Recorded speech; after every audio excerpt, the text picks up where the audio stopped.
শীতের মধ্যে পিঠা খাবো না, এটা কি হয়? শীতের পিঠা খাওয়ার মজাই আলাদা। আর শীতের পিঠা খাওয়ার জন্যই বেশিরভাগ আমরা গ্রামে যাই। তো গ্রামে যাওয়ার আগে আমার মা বাসায় আসছিল আমার।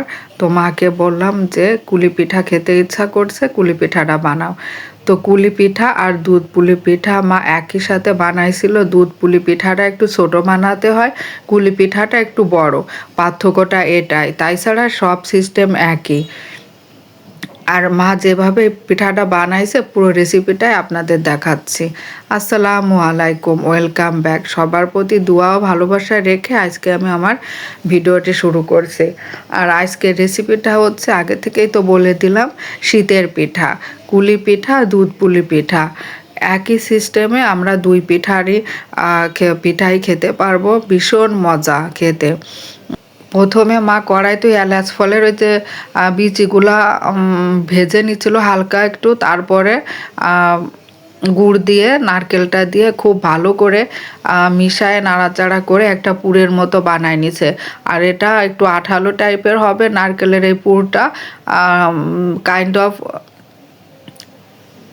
নারকেলের নাড়ু যেভাবে আমরা খাই ওই রকমের বানাই নিতে হবে। তারপরে একটু দিছিল, ওই সাদা তিল দিছিল, স্বাদের জন্য খেতে একটু বেশি ভাল লাগে। তারপরে আর কি, এখন পিঠা বানানোর জন্য চালের গুঁড়ার ডো তৈরি করতে হবে। তা পানির মধ্যে লবণ দিছে, আর একটু তেল দিছে, আর চালের গুঁড়াটা দিয়ে দিয়ে এখন ডোটা রেডি করা হচ্ছে। তো হালকা একটু ঢেকে দিলে ডোটা ভালো করে একটু সিদ্ধ হয়ে যায়। আর গরম অবস্থায় ডোটা খুব ভালো করে মাখায় নিতে হবে।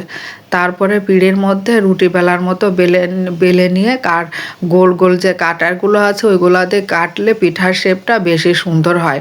আমি মাকে ওইভাবেই বলছিলাম যে এভাবেই বানাও, কিন্তু মার আবার এভাবে পছন্দ না, যে কতক্ষণ ধরে আমি গোল গোল করে কেটে পিঠা বানাবো। আমি যেভাবে বানাই সেইভাবে দেখ কীভাবে বানাই। তা আমি বললাম কি যে মা আগে প্রথমে এইভাবেই বানাও, ভিডিও করতেছি না এখন, ভালো করে সুন্দর করে না বানালে তো হয় না। কচ্ছে যে আম্মু কয় কি যে যেভাবে বানাচ্ছি সেভাবেই তুই দেখা তো, তোমার ঢঙের পিঠা বানাইতে হবে না। তা এইভাবে কিছু বানায় আপনাদের দেখালাম, গোল করে কেটে তারপরে ওই নারকেলের পুরগুলো দিয়ে ব্যাস লাগাই দিলে হয়ে যাবে। এই ছোট ছোট করে পিঠাগুলো বানাচ্ছি দুধ পুলি পিঠার জন্য। আর একটু বড় করে বানাবো, সেটা হচ্ছে কুলি পিঠা, জাস্ট একটু ভাপে দিয়ে খেয়ে ফেললেই হবে। এখন মার সিস্টেম দেখেন মা কিভাবে বানাচ্ছে। চালের গুঁড়ার ডোটা নিয়ে গোল গোল করে বাটির মতো বানায় নিছে, তার মধ্যে নারকেলের মানে পুরটা দিয়ে দিচ্ছে, তো হয়ে গেল। খুব সুন্দর সিস্টেম, বেলা বেলির ঝামেলা ছাড়াই পিঠা হয়ে গেল, দারুণ পিঠা। তো চলুন এবার দুধ পুলি পিঠা কিভাবে মা বানাইছে সেটাই আপনাদের দেখাই। 1 লিটার দুধ নিছিল, তারপরে একটু কনডেন্স মিল্ক দিছে। এই 1 কাপের মতো কনডেন্স মিল্ক দিলেই হবে।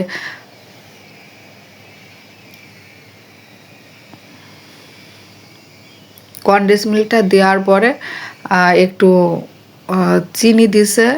চিনিটা মানে যা একটু মিষ্টি, আর একটু সামান্য একটু বেশির জন্য, আপনারা যদি কম মিষ্টি খান তাহলে কম মিষ্টিই দিবেন।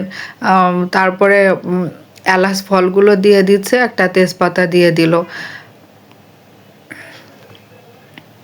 বন্ধুরা আমার কথায় একটু ভুল হতে পারে, প্লিজ ক্ষমার দৃষ্টিতে দেখবেন।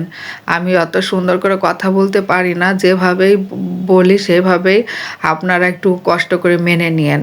তারপরে কি দুধের মধ্যে নারকেল দিয়ে দিল, দিয়ে একটু জ্বালায় দুধটা একটু ঘন করে নিতে হবে। ঘন করে নিলে খেতেও বেশি মজা লাগে। এখন পিঠাগুলো দিয়ে দিচ্ছে। আমার ভিডিও যদি ভালো লেগে থাকে অবশ্যই লাইক, কমেন্ট অ্যান্ড শেয়ার করবা বন্ধুরা। ইউটিউব থেকে দেখলে চ্যানেলটাকে সাবস্ক্রাইব করে আমার পাশে থাকবা, পেজ থেকে দেখলে ফলো দিয়ে আমার পাশে থাকবা। আর যারা করে ফেলেছো তাদেরকে অনেক অনেক ধন্যবাদ আমার পাশে থাকার জন্য। পিঠাগুলো 5 মিনিটের মতো একটু সিদ্ধ করে নিতে হবে। সিদ্ধ হয়ে গেলেই নামাই ফেলে মজার মজার পিঠা খাবো। দেখেই লোভ লেগে যাচ্ছে যে কখন পিঠাটা খাবো, তাই না? আর দুধ পুলি পিঠা এমনি অনেক মজা লাগে।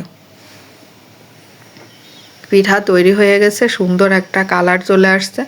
আপনারা ইচ্ছা করলে গুড়ও দিয়ে বানাতে পারেন, গুড় দিলে কালারটা একটু সুন্দর হয়, খেতেও ভালো লাগে। তা গুড় দিয়ে সবসময় খাই, এই জন্য মাকে বললাম এভাবেই বানাও, খেয়ে দেখি গুড় ছাড়া কেমন লাগে। তো দুধ পুলি পিঠা তো বানানো হয়ে গেছে, এবার আমরা কুলি পিঠা বানাবো। কুলি পিঠাগুলা একটু বড় সাইজের বানাইছি আর সিদ্ধ করার জন্য দিলাম। তো রেডি হয়ে গেছে আমার কুলি পিঠা। প্রথমে কুলি পিঠাগুলো আমি দেখাচ্ছি। খেতে যা হয়েছিল, মার হাতের সব রান্নায় আসলে সব সময় মুখে লেগেই থাকে। সব সময় মনে চাই যে মার হাতের রান্না সব সময় খাই। আমি সব সময় মায়ের হাতের রান্না মিস করি। মা কখন আমার বাসায় আসবে, কখন মার হাতের মজার মজার রান্না খাবো। আর বাড়িতে গেলেও মার হাতের রান্না খাই, আমি কখনোই রান্না করি না। মাকে বলি মা তুমিই রান্না করো, তোমার হাতের রান্না খাই। আর একটা কথা কি, বয়স হয়ে গেলে আসলে আর রান্নার আগের মতো থাকে না, তারপরও আমার কাছে খুব ভালো লাগে।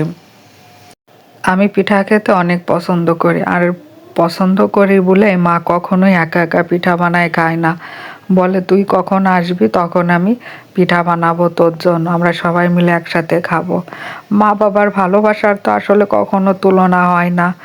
মা বাবার ভালোবাসার ঋণ কখনো শোধও করা যাবে না। তো বন্ধুরা, কেমন হয়েছে আজকের ভিডিও সবাই কমেন্ট করে জানাবেন। আল্লাহ হাফেজ।